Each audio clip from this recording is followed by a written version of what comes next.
I would love to. Oh, well, I don't know about that, but I'd love to ask it. Well, good. Let's come to order.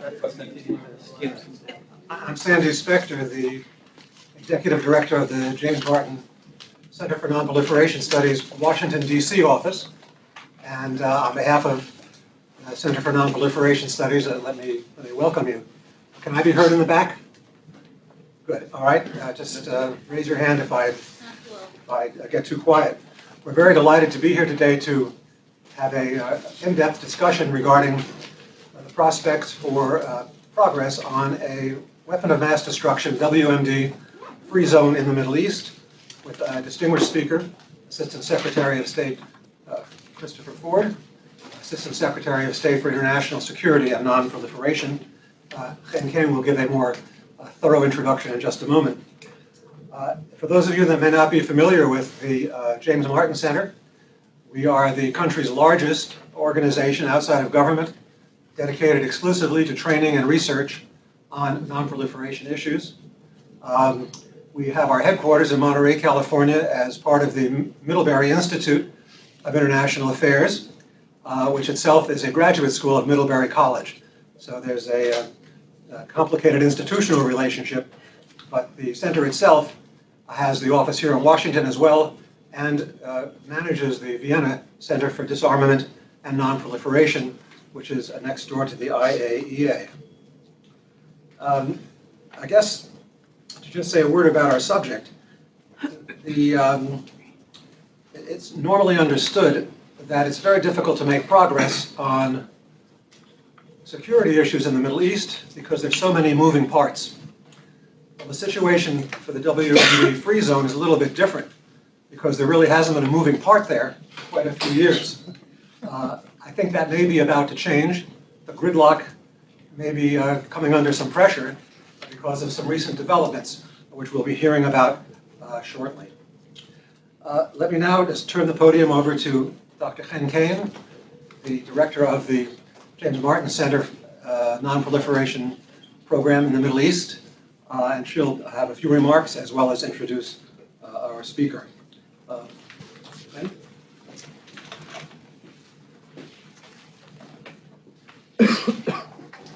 Thank you, Sandy, and ladies and gentlemen, good afternoon. I'm delighted to host Assistant Secretary for International Security and Non-Proliferation, Dr. Chris Ford, here to discuss the issue of weapon of mass destruction free zone in the Middle East. First put forth by Iran and Egypt in 1974 as a UN resolution to be expanded later on from nuclear weapon-free zone to weapon of mass destruction-free zone in the 1990 by Hosni Mubarak from Egypt. The weapon of mass destruction-free zone proposal has been discussed for many, many years. But despite extensive international support and catalog of the resolutions, including those that endorsed by all regional players, and as part of also the indefinite extension of the NPT Review Conference, practical progress has been hindered by sharp disagreements, both about the terms and sequence of steps to promote the zone, mainly by regional players. CNS has worked many years, and we have some publication about it on the zone issue. We explore diplomatic, strategic, legal, and technical aspects related to how we can advance the zone. Most recently, in November 2018, the UN General Assembly adopted a resolution asking the UN Secretary General to convene a conference about the weapon of mass destruction-free zone starting from 2019 and continually until there is a legally binding treaty. The first conference is going to be in November. Right now, it's being planned for November 2019 in the UN in New York, but the initiative has been received in the region with mixed impression and mixed results. So we're very delighted that Dr. Ford agreed to speak about it today. Let me introduce Dr. Ford. He has an impressive career inside and outside government. Before becoming Assistant Secretary, Chris will serve as Special Assistant to the President and Senior Director of Weapon of Mass Destruction and Counter-Proliferation at the NSC. He serves a variety of positions in Capitol Hill, as well as in think tank community and as intelligence officer in the Naval Reserve. Ford attended Harvard and Oxford University, as well as Yale Law School. And a less known fact, I think, about you, Chris, is that you have a third degree black belt in Jiu-Jitsu. And I think this is something that serves you well in your current position. We appreciate you offering to come and speak today about the issue of weapons of mass destruction-free zone. While it's a very niche topic, and only, I think, few of us really agreed over the years to go deeply into the topic and really figure out how we can operationalize it. It's a testament by the amazing amount of audience here that there is a real interest on the topic, as well as the fact that we managed to get over 100 people in a Friday afternoon in August. So we're very excited to have you here. So I will give you the podium. I just want to mention that our Chris remarks will be on the record, but the Q&A will be on the Chatham House rules. Thank you. So with that, I will give you the podium. Thanks for the kind introduction. My understanding is that this is actually not on, correct? So I will just try to speak. Goes to C-SPAN. Oh, it's C-SPAN, so you have to. Oh, so the poor people on C-SPAN now have my finger banging on their ears.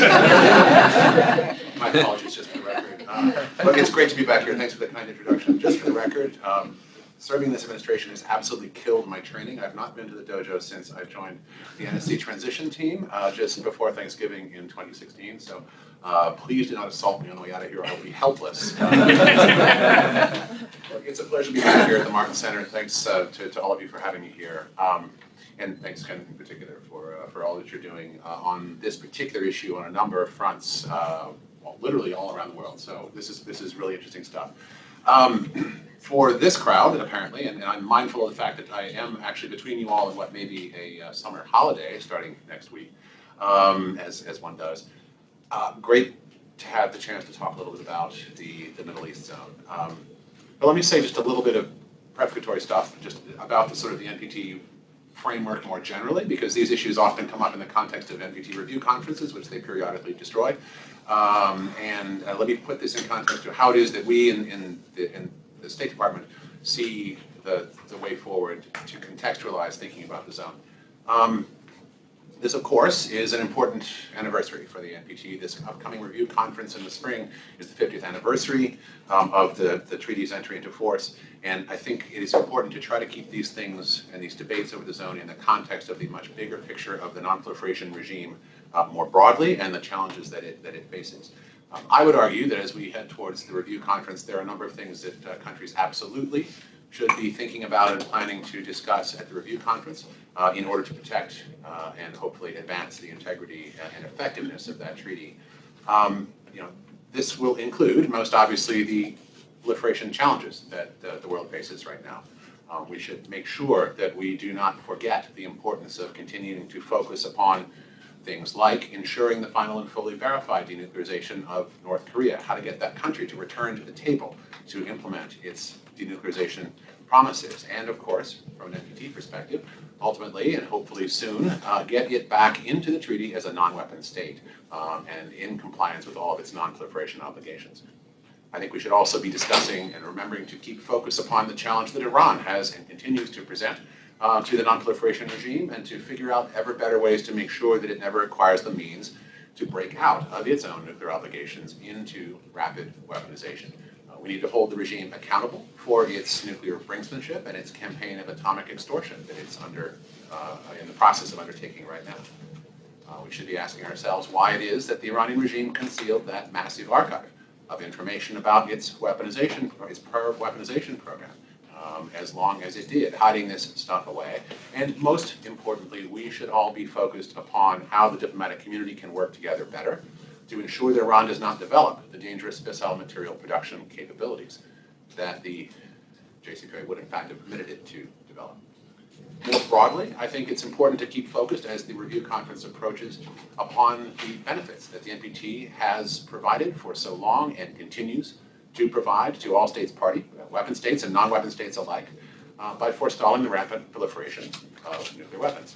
and discussing the way that those series of non-proliferation assurances provide a foundation for so many of the other benefits that everyone in the international community prizes coming out of the regime.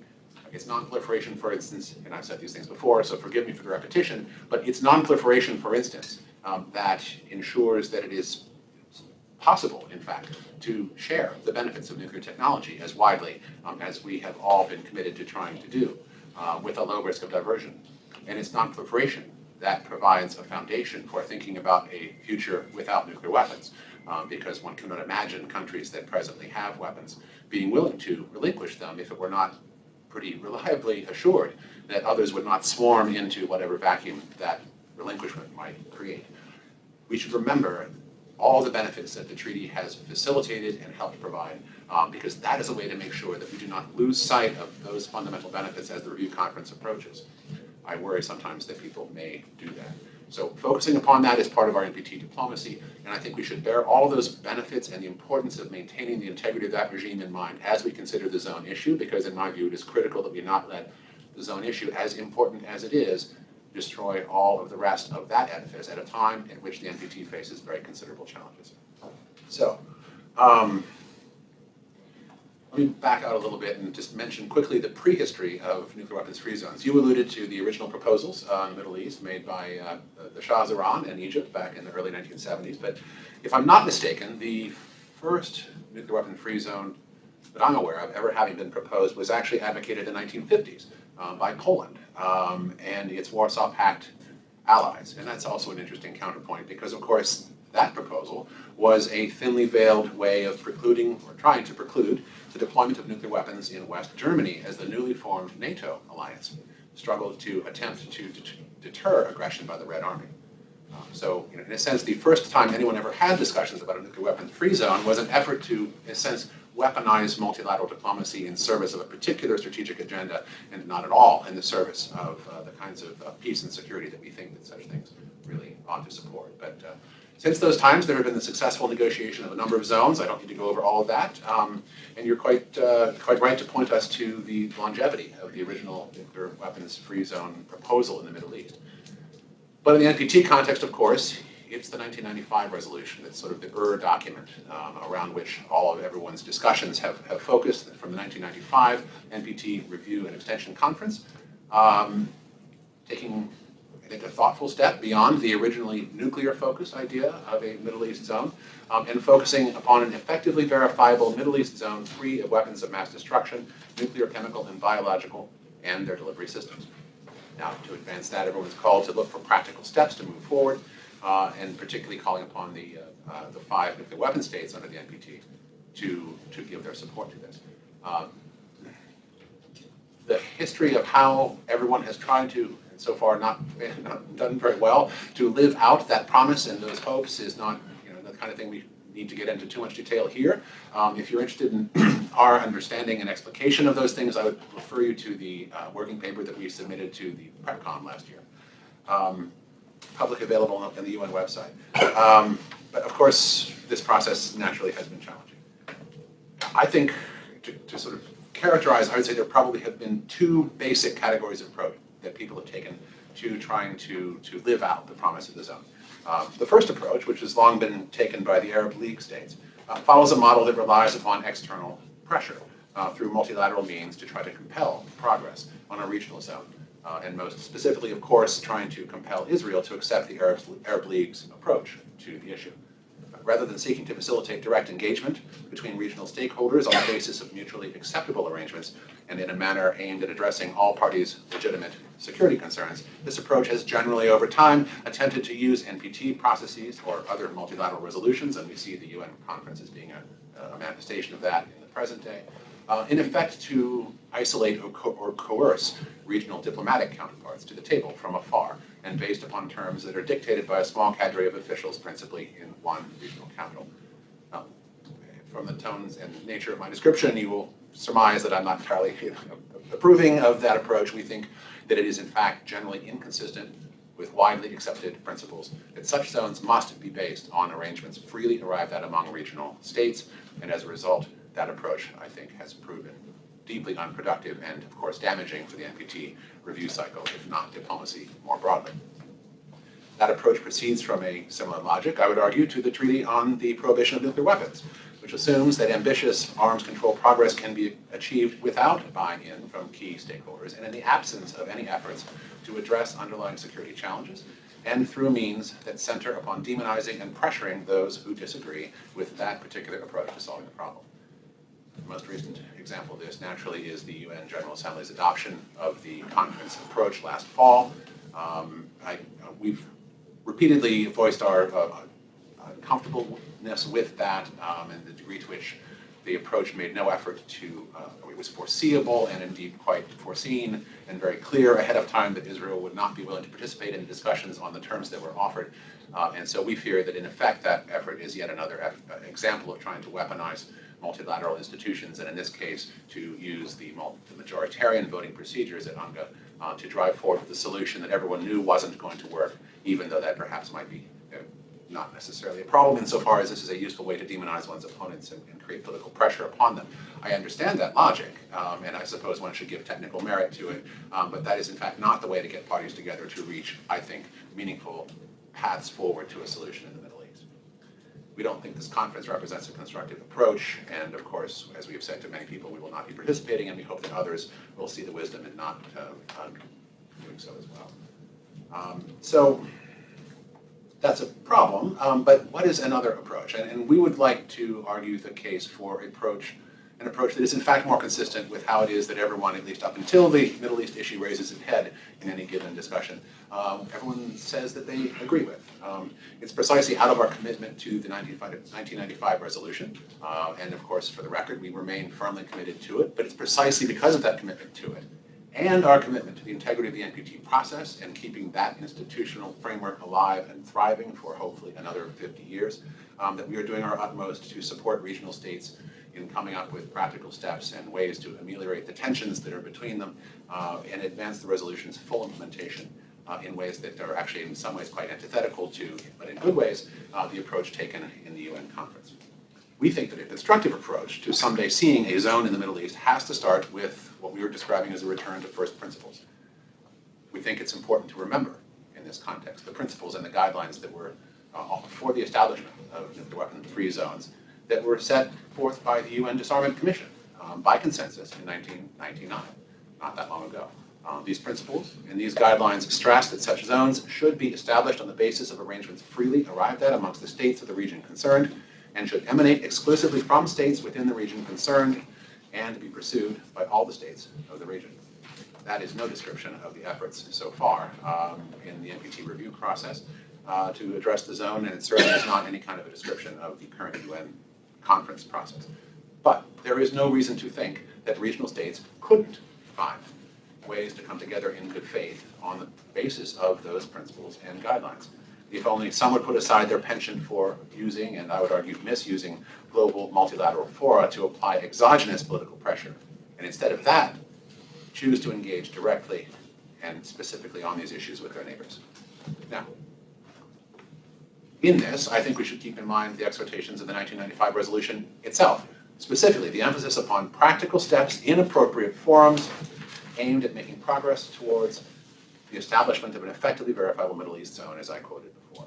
You don't have to be much of a scholar of recent regional affairs to see how important it is that the resolution specifies this degree of breadth, given the range of problems that, of course, we all see in the Middle East today, well beyond just nuclear ones.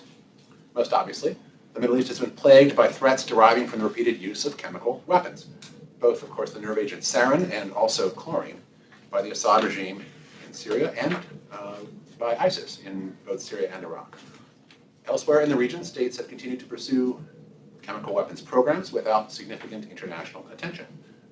The United States, for instance, has had long-standing concerns that Iran maintains a chemical weapons program that it has failed to declare to the OPCW. And equally challenging, Iran's development of increasingly sophisticated missile capabilities and its egregious transfers of missiles and missile technology to Houthi militias in Yemen, and even missile production capabilities in Hezbollah in Lebanon, is a huge problem for the region. I don't think anyone serious about implementing the 1995 resolution could ignore these chemical weapon and missile proliferation problems, because, of course, other forms of WMD and delivery systems are explicitly called out in the 1995 resolution, and appropriately so. I think any government that is not keen to rein in those threats, those additional non-nuclear threats, should be presumed to have disqualified itself from speaking credibly in favor of a zone for that reason, as specified in the document.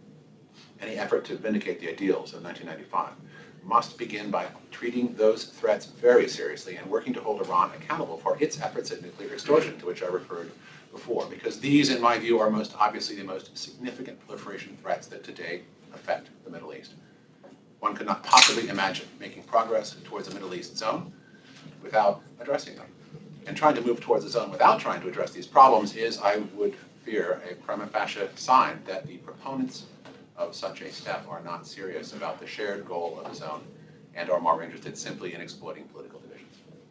Now, as we pointed out in the working paper that I referenced before, and it's also the case in the broader context of disarmament discourse, and we can talk about that perhaps in a few minutes. The path to a zone needs to run, can only run, through practical steps and confidence-building measures aimed at building trust and ameliorating the unfavorable conditions of the broader security environment that preclude movement. What stands in the way of movement is not the lack of more fora in which we come together and wag our fingers and declare the importance of reaching an agreement on a zone. The lack of progress can be resolved by working to fix the challenges that beset the Middle East. And unless you can do that, you will not see movement of any sort in those kinds of fora. And so that's why I think the current UN conference process may actually undermine efforts and hopes of living up to the ideals set forth in the 1995 resolution.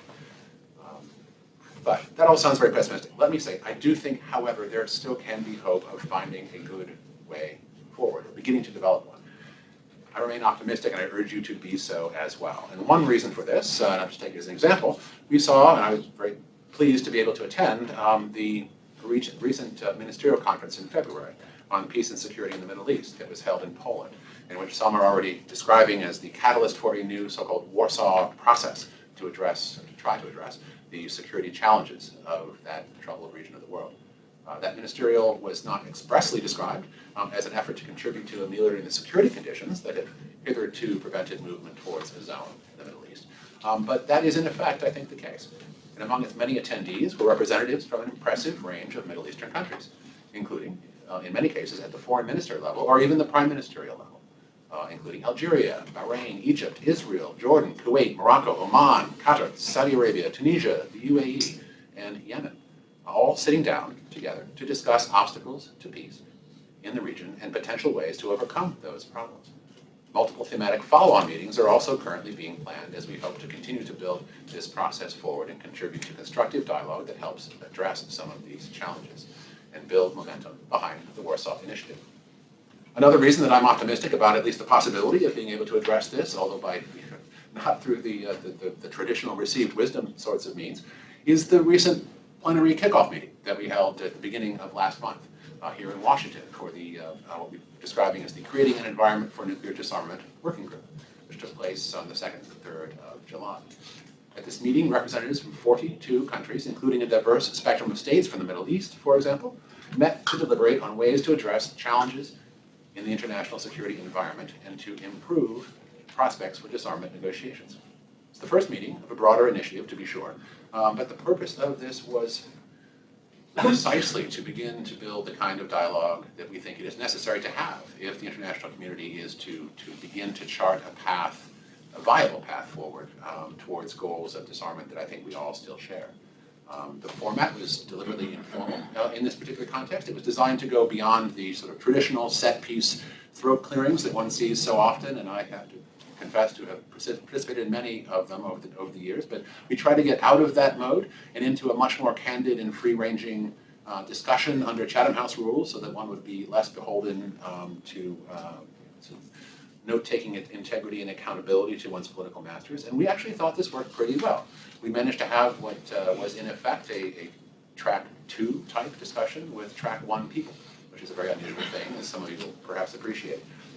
And we think that dialogue effort is off to a very promising start. But that is yet another example of how it is in fact possible to come together on a voluntary basis involving a wide range of participants, getting out of the poisonous, sort of polarized political antinomies that are set up by some of the traditional ways of approaching the zone. That is another example of how it is that perhaps there can be ways forward here. Now, am I saying that the Warsaw Ministerial or the CEND working group either have or will solve the problems of the Middle East and usher us easily towards a zone? That's not, of course, my point. But we are optimistic that these dialogues can only help, and that they offer a model of good faith coming together and engaged dialogue with international partners across fearsomely troubling ideological and political dividing lines nonetheless. And the cooperation and engagement that these models represent can perhaps inform and help provide some inspiration for efforts in the Middle East. So anyway, I can promise you certainly that as and when regional states do come together with that kind of a spirit, with that kind of a focus to work through the security issues that divide them, and that have hitherto helped prevent progress on living up to the ideals of the 1995 resolution, they will have the strong and full-throated support of the United States government, as well as, I trust, that of many, many countries around the world, and they certainly have my support. When all relevant countries are finally able to come together constructively and on the basis of mutually acceptable arrangements in such a fashion, that will be the time for broader multilateral institutions, like the United Nations, to step in by voicing encouragement and offering their good offices to support these kinds of engagements. The time to step in is not now to pressure and compel recalcitrant parties to come together in ways that they find mutually unacceptable. That's not the right way to get these kinds of dialogues going, but we do think that there are models and hopes for how to do this right, and we hope very, very much to be able to encourage and facilitate and offer our support to those as the months and years ahead unfold. Anyway, that's sort of how we see it from the State Department on these issues, and I would be very happy to engage in it sounds like going to be probably a rather broad-ranging conversation about these and whatever other issues happen to be on your mind, provided that they're reasonably within my lane in the road and I don't get fired for talking about them. Thanks so much for having me here, and I look forward to our conversation.